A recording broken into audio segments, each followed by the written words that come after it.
মাননীয় prime minister, আপনার চোখে পানি, আপনি কান্না করতেছেন এ উন্নয়ন মেট্রো রেলের জন্য। আমাদের প্রশ্ন হলো, আমাদের সন্তান যুক্তিক দাবিতে আন্দোলন করেছে, তাদেরকে শহীদ করেছেন, তাদেরকে ফিরিয়ে দিন। আপনার উন্নয়নের জন্য আমরা কান্না করব না, আমরা বিনিময়ে কষ্ট করব।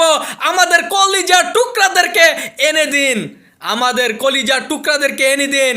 একটা মা জানে, একটা বাবা জানে একটা ছেলে সন্তানকে কিভাবে বড় করতে হয়, কত কষ্ট, কত দুঃখ নিয়ে একটা ছেলে মেয়েকে বড় করতে হয়। তাদেরকে ফিরিয়ে দিন। আমরা উন্নয়নের জন্য কান্না করব না। আমাদের ছেলে সন্তানকে যারা হত্যা করেছে এই রাষ্ট্রীয় বাহিনী এবং আওয়ামী লীগ, হেলমেট লীগ, টেন্ডার লীগ, এই সন্ত্রাসীরা আমাদের ছেলে